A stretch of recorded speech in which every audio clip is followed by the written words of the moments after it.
All this time I've ever been filming videos, especially in this format where it's showing like this behind me and all that stuff, I couldn't figure out what was driving me nuts for so long, and it's the fucking glare in my glasses. I never realized that prior, and it's dumb because I review these videos before I upload them, that whole thing, and I just couldn't stand it. And unfortunately, because of the way that I've set up this lighting now, I just have this glare that keeps going across it, and it's just, I know that that's breaking so many rules, and I'm like, oh my God, I've got to rework my lighting again. It wasn't bugging me for a real long time, but I was noticing like some of my videos were a little too dark, a little too high contrast. It was just all this other stuff. So I'm still messing with different things.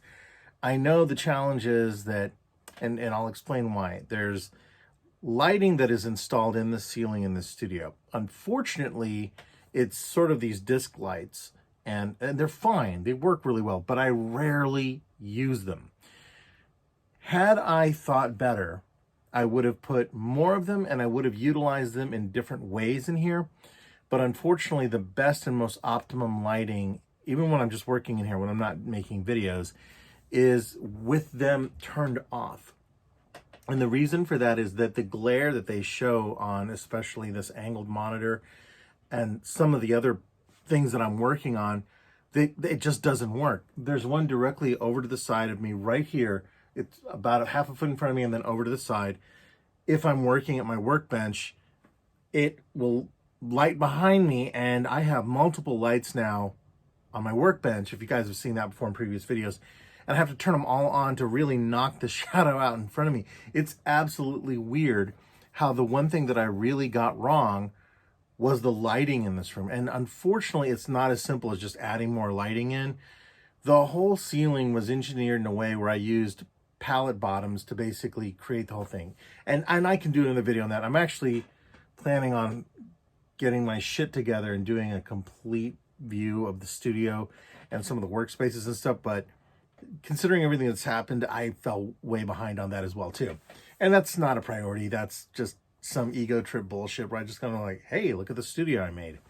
And it's been around for a long time. So there is one, if you look in the TikTok playthroughs, there's one that shows most of this side of the studio. I always talk about the back end of the studio, but most of that is in such a jacked up way right now. It's somewhat organized and somewhat not. Anyway, that's a whole tangent that I didn't even mean to talk about today. Oh man. So earlier, and I recorded some videos about this, and I had thought to myself, I may post this, but I don't know if I'm going to. The month was not done with me. Like, it just wasn't. It really just messed with my head so badly. I had planned on, the really messed up part about this was that I was like, I couldn't get over the fact that, first of all, there was, if you haven't been watching the news, there's been like weird tornadoes and storms and everything everywhere. Just kind of put me on edge. Well, today there's been wind storms all over Kansas City, not even wind storms, just really shitty wind. And it's done everything from blow my garbage can over into the neighbor's yard to just annoying stuff like that to literally knocking the fucking power out. I had friends that lived in Colombia that were getting like small, golf ball size to just almost, baseball sized hail hitting. And then all of this weird inclement weather that's been happening. And here it knocked the power out on my side of the street. It's really weird how that works, and I imagine that's just how the structures are in a lot of cities and towns. But all of my neighbors across the street had power. This entire side knocked the fuck out. And I was like, really? Really? Because, when that happens, of course, what's the obvious, right? You don't want to open up the fridge because you're not sure when power's coming back. And it lasted for hours. I think it was about 6 or 7 hours. I could be wrong on that, but it sure as hell felt like a long goddamn time. It was definitely more than 3 hours. And, good time to get out, run some errands, do some other things, and, things like that. Because I thought, okay, surely it'll kick back on. It's not a big deal. If I'm hungry, I'll go get something to eat out there, get some other stuff taken care of, and not worry about it. And upon coming back home, it was still off. And I know that right around 10:30, I was maybe 9:30, 10 o'clock, somewhere in there. I was like, I'm gonna have to go get something to eat because I don't want to open the fridge quickly and do all this other stuff. And even if I did, I have no goddamn power to operate the microwave or the oven or anything else like that. So, because I didn't know how long it was going to take. And it was weird. I had just gone outside and filmed, like, here's this side of the street lit, and here's this side of the street dark. Came back in and heard some flickering, and the lights came back on. But it was just the greatest bullshit end to the fucking month of March. It was insane. I thought about it. I'm like, I got COVID. The goddamn sewer was a problem for 3.5 weeks. I have no lawn anymore in the front. You know, like, it's a big dirt pile, and that just bugs me. Not because I'm a big fan of, like, grass lawns. You know, this is a great opportunity to plant anything else but just fucking grass. So that's, I guess, a good thing. But then the windstorms and, like, you know, I took down my bird feeders and stuff because I was like, I don't want that fucking crashing through the front window or something. And just all of this different stuff that was going on. And then, like, even today, like, it was one thing after another. There was a, like, out of nowhere rainstorm, but here's what's crazy. So I went to the DMV, or hell, as some people might call it, because I had to get new tags. And so I went to the DMV, right? And I get there. Now, I don't know how everyone else's DMV is set up. Mine has 3 color tickets, like a little pull thing, a little arrow one. I don't have it around me right now, otherwise I'd show you guys. But it's like this little arrowed thing. One is pink, one's green, one is blue. And the pink one is specifically for registering plates and getting tags and stuff. The other one is for having to do with, like, marine vehicles and stuff, like getting titles. And then there's the one where you go and you get your picture taken for your license. And so each one's color coordinated. So it's green, blue, and pink is what it is. And so I had the pink one. And my number was like 207. It was 273. I get in there. Now, I understand this next part to a degree. Okay, I do. I get in there, and yeah, the lobby's full of people. I'm like, oh God. And nobody ever likes going to the DMV because, you know, it lives up to its reputation in so many ways. And today it was like, what the fuck? I get in there and I'm holding my number. And I have 273, I believe, was the number I had. I look up, it says 272, and I'm like, great, fantastic. Now, mind you, I had just left my vehicle parked outside. It's a nice day. I thought I'm gonna let the vehicle air out a little bit. Left about 2-inch window gaps on the top. You know, nothing that anyone could reach in or anything else like that. And you know, no big deal. And I thought I'll be right out of here. Not a big deal. They have like 6 windows, you know, you can go up to.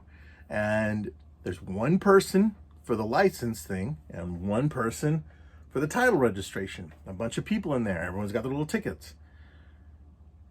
And I thought, well, surely I'm the next one. I'll be out of here in no time at all. I had all my shit together, had a screenshot of my insurance on my phone. I was ready. Normally, I fuck that up every time. I go in and I'll be like, oh, I didn't know you needed a scraping of the inside of my cheek to, you know, whatever the fuck they need. And I always forget something. So I end up waiting and I see a woman over to the side, and it's crazy because their lunch area is just a couple of fold out tables over to the side, and she's eating. I'm like, oh, that's clearly got to be the person taking over. So it won't be too long. I must have gotten there right when she went to lunch. 15, 20 minutes go by. I'm like, okay. And I'm seeing other people going up and getting their shit taken care of, and then they're leaving.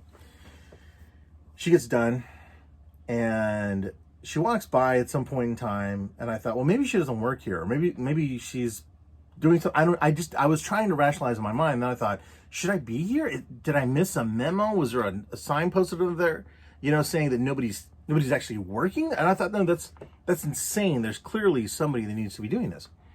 And she walks past, goes outside, I think took a smoke break, something, came back in, and then comes back around this way, and goes back behind, goes to, I started to get excited, right? She walks up to the actual little window thing with the plexiglass still there. And I'm like, all right, let's do this. Kind of start to, because I'm a really weird person. This, after years of security, doing security and stuff like that, I will always sit in the back of a room, closest to an exit, back against a wall. I need to see everything that's going on. It's just who I am. So I'm leaning against the back wall, and I start to kind of saunter over to the side because I'm like, it's that weird awkward thing. Like, are you back to work or are you not? Yes, no. Are you about to call my number? Did I fuck up? Are there a bunch of people in front of me? Is my dyslexia firing up and I actually have 732 and there's like 1,000 fucking people in front of me, or whatever. And so it's ridiculous when you have anxiety because you just fill yourself with self-doubt on everything. You're like, I'm like staring at the tickets, staring at the wall. And it's like these, probably foot tall LED letters. And I can see it plain as day. I'm like, all right, that's it. And she walks over, opens up a thermos, takes a swig, puts the thermos down, eats some chips while sitting at the front.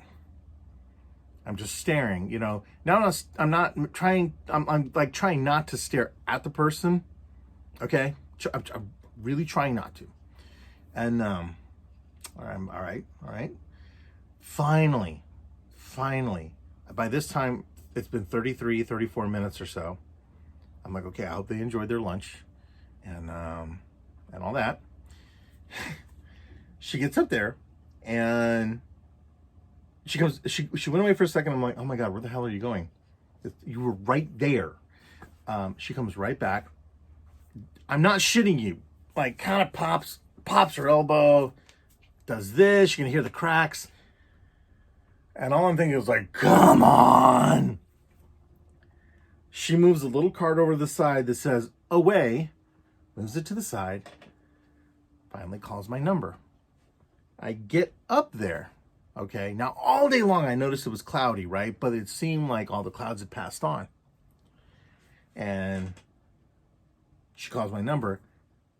I shit you not. I get up there and I'm prepared. And she's like, oh, okay. And as soon as she grabs my stuff to start working on the tags, we hear thunder, wind, and then a deluge of water.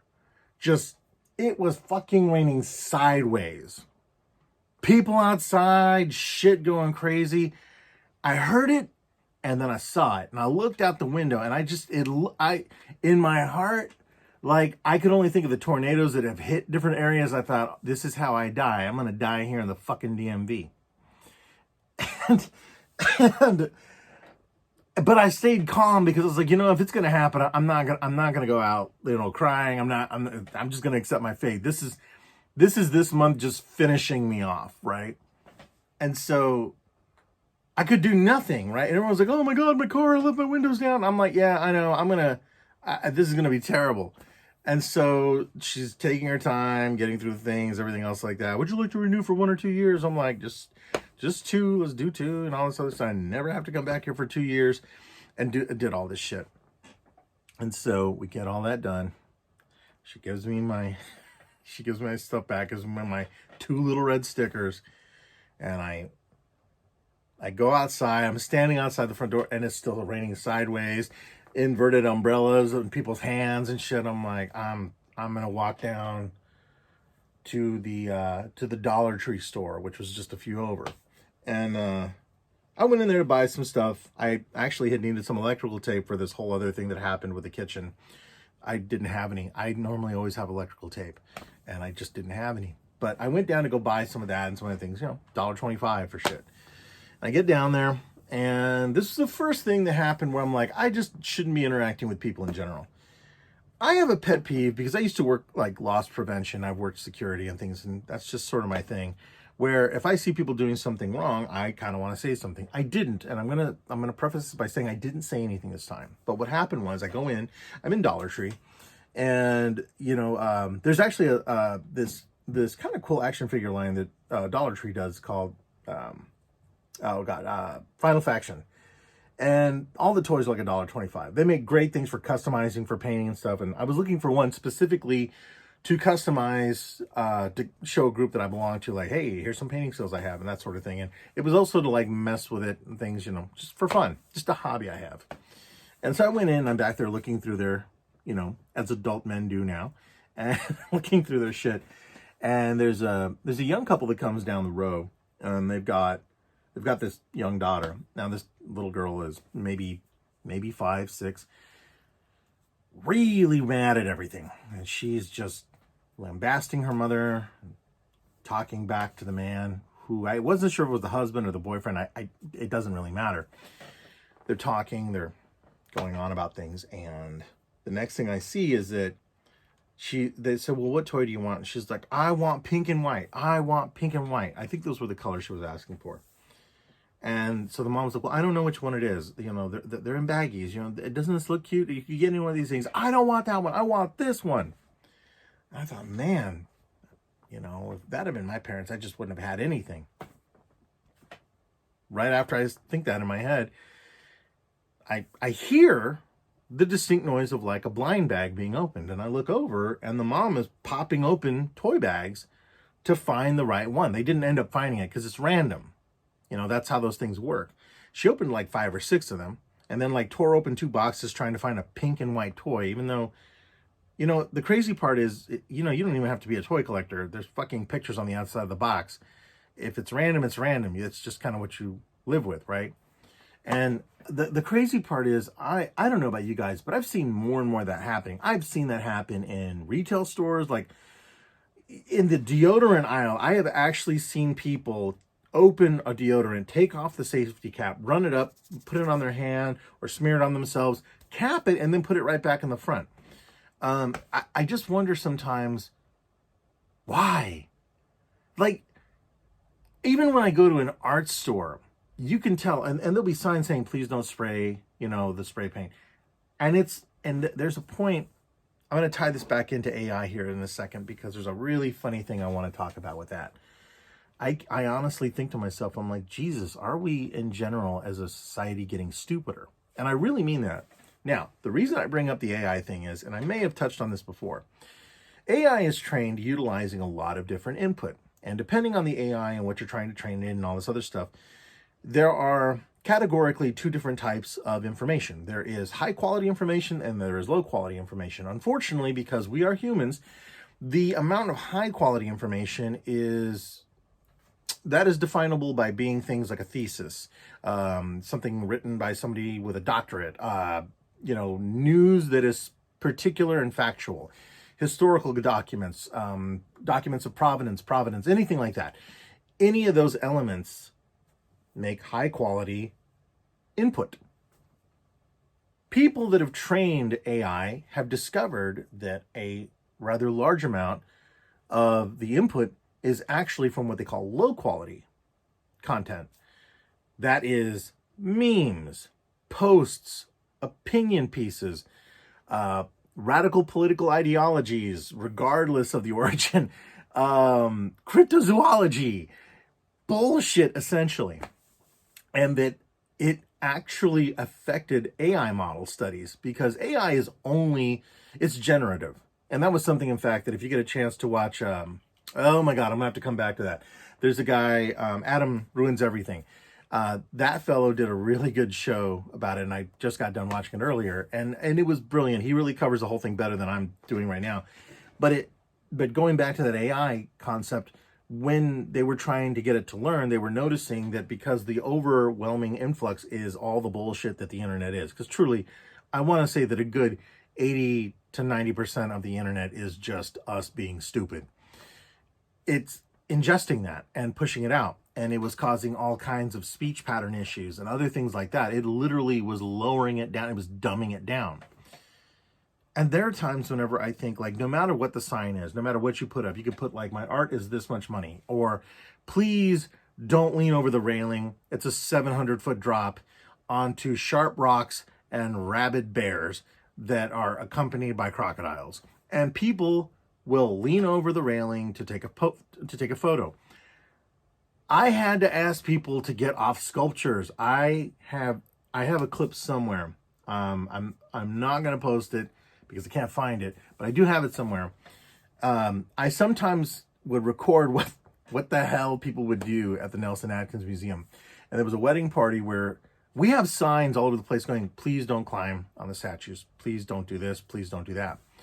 And there was one guy, and I could tell the moment I saw him, I'm like, you're the asshole in the group. Like, there's just a thing. And when you do security long enough, when you hang around bars long enough, if you're any sort of person that has to deal with the public, you recognize when you go, that guy is probably why I'm going to have to dial 911. Well, it thankfully didn't get to that point. But this was a guy that he thought it was really funny in front of everyone. Everyone's like, ha ha ha, oh, there he goes. There he does it again. He jumped up in front of, it's a statue of a woman washing. And so she's just crouched down. Well, he jumped up and he places his hand on the back of her head and he thrusts his pelvic bone toward her face multiple times. Twice. First, I sent my coworker out there and he just walked by and said, hey man, don't do that. The guy said, oh, hey, my bad, my bad, my bad. And I can watch them. They don't know how many cameras. The Nelson has an incredible amount of cameras, and there is nowhere we can't see you when we're working there. And I say, I'm not working there anymore, but they can see you. And if they can't see you, I promise you the audio fidelity of what they can hear anywhere on their grounds is stunning. Just a word for the wise. Because I've experienced that firsthand. And so I went out there and I was like, hey, and I was not shy. I was like, we literally have you on film. It is recorded. Please don't do that again. I'm going to call the cops. I don't care if it's a wedding. And I don't give a shit about pissing on somebody's wedding day. I don't give a fuck. I never did. Because they shouldn't have had him there. But the whole thing was just, it's annoying. It's incredibly antagonizing that people just don't listen. And I got to thinking about that. I'm like, Jesus, you know. But then the final thing that kind of happened, or what I surmised was going to be the final thing, but it wasn't, was just watching these two parents open these things up. Now I walked over and I kind of looked at it, and I don't know, a part of me was like, I should probably go and tell them something, because I've been at stores before where I've witnessed somebody start to shoplift. I recognize the signs of it, you know. When you're trained in loss prevention, you start to see things, body language, how people are walking, what they're doing, how they'll kind of crowd around something, whatever the case is, or if they're being real shifty. And they think you're not looking because they're thinking, well, this person doesn't give a shit either, like, you know, whatever. And I'll go up and go, hey, there's two males, one's wearing this, one's wearing that, whatever, and they were over in the toy aisle, they were over in the, you know, food aisle, whatever. And I try and help the security out and the company, not because I love the company, but I just understand that for the average person working at this place, that's just a freaking headache. And it's just not fun. And somebody has to do something about it. I don't do it all the time, and I certainly didn't in this case. Kind of wish I had. But I figured, you know what? Your life's probably already messed up enough. You don't need me to just add to that. So whatever. And because if you're that kind of person that doesn't care and you're blatant about like just damaging goods and products that maybe somebody else wanted, well, then you kind of deserve what you get. So then after that, and this is going to be the last sort of pet peeve I will talk about, because it is really one. I went to Walmart, and this is the very first time this has ever happened to me. And I got kind of incensed by it, but I was only buying 2 items. That was it. And it was just a bag of cookies and then a 12-pack of soda. And I remember when I was there, I was like, oh my God. So self-checkout is backed up. Just carts full of people. I'm like, what is happening? But I swear, every time the weather is shitty in Missouri, people are like, oh my God, Christ is coming back. We got to do shit like snow, whatever. Just like people lose their mind and they really think it's going to be World War Z or something. And so there's a ton of people there. I didn't put 2 and 2 together. I'm like, of course, you know, and it's also end of the month, all that other stuff. So I walk in, I grab my 2 things, I'm waiting in one line, and I literally hear them over the speakers say, you know, all available Walmart associates, please come to the front and man a register. It was the very first time I'd ever seen this happen in a Walmart neighborhood store. I've never actually seen that many workers at the front. It almost felt like I was back in the 90s. It was fucking crazy. And I was like, holy shit. And so people are starting to funnel through, and then they opened up some more self-checkout lanes and everything else like that. The manager's running around all, So I'm waiting in this line, and there's a woman at the front that is trying to buy like crazy shit. She clearly was on, you know, she was using some government card, but she was trying to buy some stuff, and everyone's just like, oh my God, you can't buy that with that. But I was like, you know, whatever. I didn't care. I figured the power was still out at home here, and it was. So I was like, I'm not in a fucking hurry, you know, at least there's light here. I mean, I have backup lights, but the point is, I was like, you know, it's fine. I'm not in a hurry. But then I saw that the big self-checkout area cleared up. So I wandered down there and got in line, and sure enough, people are flying through it. And I was like, all right, cool. So I get over there and I've just got my 2 items, right? And this is just, I know it was an honest fuck up, but it was still something that it was like, what? Because what happens is I go through and I'm like, boop, boop. Now, out of principle, I don't use plastic bags. I'm really cutting myself down from doing that. I'll either bring my own bags or I'll just fucking hand carry it. And 2 items I could hand carry. But being a man of color, being a minority, being a whatever, I carry my receipt like crazy. I'm like, because it just takes one person saying the wrong thing. So I grasped the receipt, and I'm grateful I never jam a receipt in my pocket. Because if you look at any register you're at, there is the television that is recording you dead on in this weird ass wide angle thing that makes you look like you're in a Missy Elliott video, or there is another one usually on the upper left to get this angle of your face, and there's one usually recording from behind you to see if you're stuffing something in your back pocket. That is usually the 3-point security system setup that is in a lot of different places. Of course, there's variances, but here in Missouri, that seems to be pretty much the standard at Target, Walmart, Kohl's, a lot of different places like that. I can't help but look for stuff like that because I kind of admire it. I dig that kind of security stuff. And so when that happens, you know, they're looking for you acting weird or doing anything. Now, when I went in there was 2 ladies. One was an older white lady, and then the other one was like maybe my age or so. And I don't even know why, but this always happens. I walk by and there's like this radar thing that happens. If you're a man of color, woman of color, whatever, you just get this thing, or even if you look a little different, right? You know, like even, you know, like I see white kids, you got, you know, piercings and different colored hair or whatever. They're wearing a jacket with like Misfits or some shit on it. You're going to get that eye. You're in, he's up to no good. And so I could feel it, you know, I'm like, I'm not even going to make eye contact. I can tell this woman's like, he's going to make a run for the door. Well, yes, the door is actually 5 foot away from the kiosk that I went to check out at. So I quickly walk over there because I'm trying to get the fuck out of everybody's way with all their cart shit and everything else like that. And out of the corner of my eye back here, and of course on the little monitor here, I see her kind of run forward a little bit and stop. And I had totally forgotten about that when I was thinking about it earlier. I'm like, man, she really didn't fucking trust me. So she just steps back. And it wasn't a big deal. I'm kind of used to people reacting that way. When I used to walk through halls at Crown Center, I always got followed by security. But if I walked through with a friend of mine that was white, not a problem. But every single time I walked through there by myself, I'd have an associate or someone. Can I help you, sir? Is there anything you need today, sir?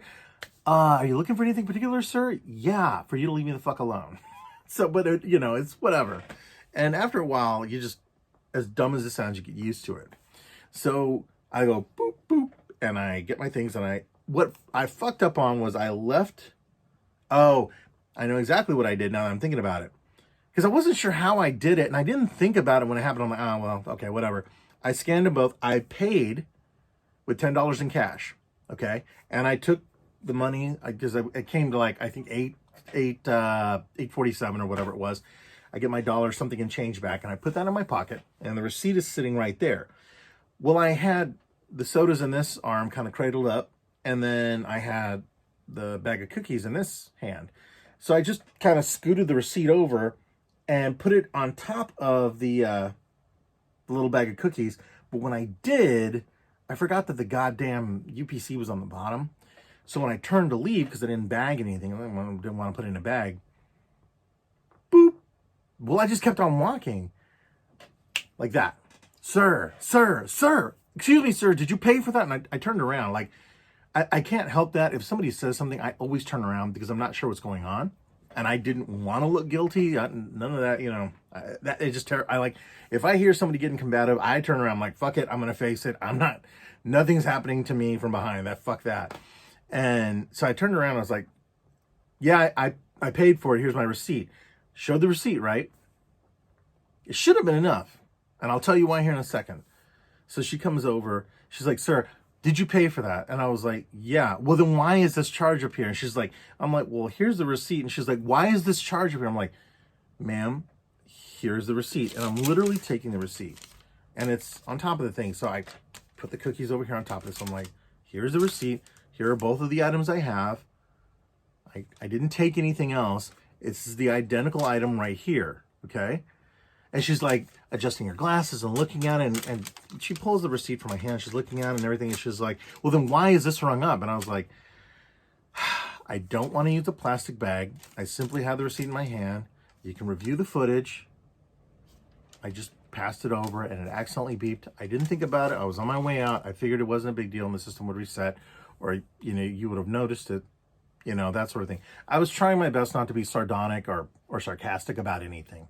And so she's like, well, hold on, that doesn't make sense. And so I guess she wasn't really listening to me, which is another pet peeve of mine. Not because I think everyone should listen, but if I'm actively trying to communicate, I can't stand people that are already compiling a reply or a retort before they've actually heard what you had to say. That's a big failing in a lot of communication between people today in person. And I've seen it. And I used to be guilty of it too when I was younger. And I hated that. And I was like, no, that's not right, because then you're really not listening. You're hearing, but you're not listening. And so she's looking at it. And at this point I started to get a little upset. And she hands it back and she was like, well, I mean, that, you know, okay, well, I think I get it. And I was like, ma'am, okay, hold on. It's not great that you're asking us to do self-checkout. Okay, I know this isn't your fault, but if the company is willing to trust me to scan my own items, a job that you should be doing, a job that some associate should be being paid for, I'm providing free labor, then you should trust me to walk out of here with the items. And she didn't say anything. And I felt so bad in that moment for having been so condescending right back. That isn't normally how I would have approached that. But I think it was a combination of the fact that the fucking power was out. It's been a shit month. I've had so many goddamn problems. And I'm like, they're literally just first world problems. So I know I was being somewhat petulant in every aspect of what I was talking about. So I left. And it still kind of ate me up. But I thought, I'm going to get it out. I'm going to write about it here in a minute. And that sort of thing. And yeah, and then when I got home, the power was still fucking out. So I was like, well, fuck. You know? And it's okay. It truly is. It's fine. Power's back on. Evidently, you can see it behind me. Computer's back on, everything else like that. So that's great. I can get some work done. Yeah, but when that sort of thing happens, I mean, I don't know if you guys know what you've been through with that. If you have, let me know. I'd love to hear what other people went through on things like that. You know, maybe it'll give you a chance to blow that stuff out there. You know, it also didn't help that I had a therapy appointment this morning and where we're going over things like having to do with a lot of problems I've been going through. And I'm just like, Jesus Christ, like, I don't even know if I can deal with half of this shit anymore. Like, there's a point where I really do wonder if there's not some reason that we can't, you know, like, well, no, I know the reason. I mean, time doesn't stop for anything. It just keeps marching on. But there are days whenever, like, I take for granted, you know, back when I was a kid and I could hit the pause button, you know, on a video game and just like, oh, okay, take a breather, you know. There's only so many platforms I can jump on and jump off. My blood pressure's racing, you know, and that kind of shit. But man, it's just, I do tend to be somebody who wants to believe in the positive with people, right? I do. I think that is something I really look forward to when I meet people. I'm like, well, what makes you tick and what makes you happy? But in this circumstance, it was just kind of upsetting, you know, like, what chance does that little girl have to, you know, the little girl that was being weird about her toys, if her mom is opening up toys in a store, you know, and I could very well be imagining that this woman at Walmart was watching me. You know, maybe that's a paranoia and a fear that I've embedded, and it's my fault in that regard. So I'd certainly be the first person to say that. And I know for a fact, but there are firsthand things, like when I've ridden elevators or I'm walking down a street or something. I've literally had people cross the street. I've had people get uncomfortable in an elevator, you know, and they'll turn and do this thing where they're kind of staring at me like I'm going to mug them or something. Or, you know, I've even had people that when I show up somewhere, they're taken aback and they're just like, well, okay, so this guy's going to he's teaching the art class. We're leaving children alone with him. And I'm like, yeah, I'm fine, you know. And thankfully, every single kid that I've ever taught has been reciprocative and been like, hey, we really like when, you know, Mr. Mario comes and teaches. Thank goodness. I've often found kids to be the least judgmental in many cases, even though they can be pretty fucking mean to each other. Yeah. So, you know, I'm glad the month is over and I'm hoping things are going to get better. I have been really, I'm going to end this with saying something that sounds a little negative or down, but it's not. I've been really struggling with like trying to find, like, I always talk about work-life balance and like trying to find some avenue in there that makes sense for how to balance things out and stuff. And I've been really struggling. I've been writing notes down and goals and trying to envision where I'm heading with things and trying not to pile too much onto anything with a to-do list. Because, man, that'll fucking kill you. If you have a giant to-do list, you've suddenly got an immeasurable amount of an idea debt and all this other stuff. And thankfully, mine has leaned down pretty much. And there's a couple of things that I've just dropped off to the side. I did get, and much to my chagrin, now that I say it, I can't even talk about it. I got an opportunity today that if it comes through, I think it's going to be fucking rad. And I'm really looking forward to it, but I can't say anything about it yet. And I think for some people, they'd be like, oh, okay, whatever. But for me, personally, it was a very nice thing. And if it comes to pass, I can't wait to tell you guys about it because it was really cool and it was out of the blue. And that's something that I was very happy about. Like sometimes, you know, it matters who you talk to and who you're friends with and stuff like that. But there was an opportunity that came through that I was like, all right, this is rad. I hope this happens and it'll be cool and it'll be fun and, you know, it'll just be a really neat moment. But when that comes to pass, it'll be really cool. On that same note, I'm going to also leave a link down below to a really cool video replay that I did, and not replay, redraw that I did with my friend Sarah Rude. And I think I talked about it in the last video, but if I didn't, we're just reviewing and talking over each other's time lapses. We had an opportunity. She has this really cool setup where she has an Excel document that she'll pull like attributes from, like, you know, what we ended up drawing. We ended up drawing and reimagining a My Little Pony character, Princess Celestia. And she got it as a humanoid form, which was pretty cool. And she did a beautiful version of it. It was really well done. I always love watching other artists work on stuff. And she's a pretty phenomenal artist. She really is. She's got a brand new book that's in the works now, a new series that she's working on. And then I'm going to get the name of the book wrong, The Incredible Reclass. That's a book I'm going to review pretty soon. It's on my list to add to the book review series on here because I still want to finish reading it. But she does some really fun, really kick-ass work. Just an incredible... I think my light just went out back there. I'm not even sure. Yeah, I think it did. Damn. You did go out. You finally burned out. I have a light back there that I ordered. I've done a review on it. There's a video review on it, and it's a wonderful light, but I've been using it as a spotlight for a while, and I think finally the battery was like, nope, fuck you, and it did. It just went out. I can't fix that in post. There's no fucking way I'm fixing that. I don't know After Effects that well. And so, anyway, I'll post a link to that video down below, and you guys can check that out. I really enjoyed it. It was a hell of a lot of fun, and it was my first real foray into drawing anything MLP or anything else like that. And it was a blast. There's a lot of things I would have done differently, and I probably would have been a bit more aggressive in how I did my design of the mecha. But at the same time, I was trying to keep it very MLP friendly. So, you know, it is what it is. But it came out really good, and the experience was really fun. And if you back her up on Patreon, which you can follow her on YouTube, and then there's a link to her Patreon on there. There's an extended interview aspect on there where we kind of talk back and forth. It's almost a very podcasty sort of setting. And we just talk about a lot of things that are going on. So, and she's got a lot of other great content on her Patreon too, if you want to follow her on there. So with that, I'm going to go ahead and end this video. And I am going to get back to my shit. And I'm going to recharge that light in the back. And get back to planning and doing what I'm doing. And I will have a brand new video for a time-lapse art piece as well here, probably today or tomorrow. And then some other things that I'm trying to get some time lapses up to start adding more art stuff on here because, you know, I haven't been doing that. Some of it just because there wasn't anything. Some of it was because I hadn't done anything because I'd been like out of it. But I finally have some new stuff that I can start showing you guys on there that isn't going to be a problem. So thanks again for watching. I sincerely appreciate it. As usual, you guys can follow me on Twitter, YouTube, TikTok for now. It seems like that ban may not be happening.